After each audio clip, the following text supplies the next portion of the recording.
No, I think Melbourne. Thank you, Madam Speaker. The government has been caught out on global warming and so is seeking to gag debate. Since this issue was last debated in this parliament, the world has moved, the Australian population has moved, and they understand that there is now an urgent need to tackle global warming.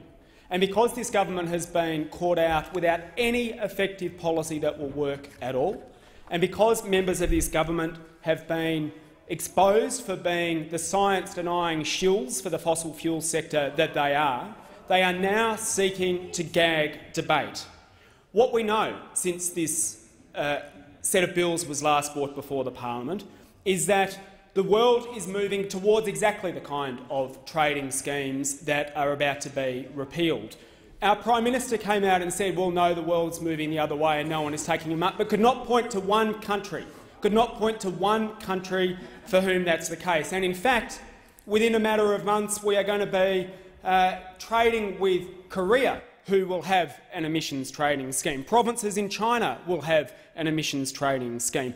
The President of the United States has urged action, including amongst his own states, to move towards putting a price on pollution. But this government has been caught out, so it is now in a rush to remove the only effective action that in the last year drove down pollution in our energy sector by 5%.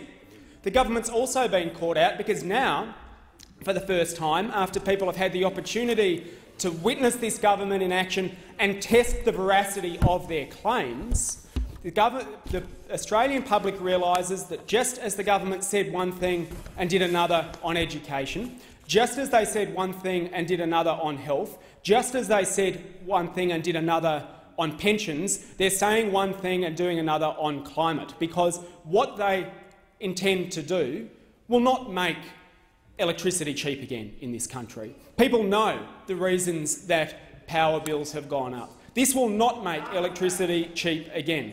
What it will do is say to polluters who at the moment are finally paying for some of the cost of their pollution, this government will say to them, well, we don't mind, you can now go back to polluting for free. And that is the fundamental difference between the set of bills that is being proposed here and the government's sham of a policy. Because under the arrangement that we have at the moment, polluters pay, and we use some of that money to give compensation to households. Under the government's proposal, it's the other way round. Polluters get money and the households pay. The households of Australia will pay to give money to big polluters to keep on polluting, and people are realising this. It is slowly dawning on the population that they were misled at the election. And so the government is trying to ram through and gag debate on the issue of our time. And what people are also realising since this matter was last before this parliament is that the extreme weather events that we are witnessing in this country are influenced by global warming.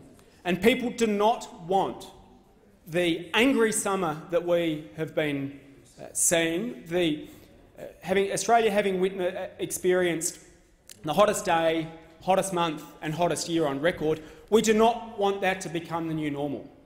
We do not want to go to every summer wondering where the next bushfire will be, where the heat wave will strike, and wondering if it will affect us or those close to us. People realise something is going on and they want action. And that's why this week, no coincidence that it's coming at the same time as the gag, that's why this week we've seen polls published that show for the first time more people want to keep the price on pollution than support the government's attitude. And so the government, in the face of public opinion, is now rushing to repeal an infrastructure that is working. And not only that, we heard a bit about the price on pollution, but the government's bundling up other bills in this. It's bundling up the repeal of the Climate Change Authority that is going to advise Australia on the state of the science and what action we should take. The government intends to repeal the Clean Energy Finance Corporation, which is actually working and returning money back to the government and driving down pollution. And it's building wind farms and solar farms. The government didn't say anything about that in this motion about why we ought to suspend standing orders. But of course, they just want everything off the table so that they can deliver for big mining and the fossil fuel sector that put them in office, and we should not support this gag.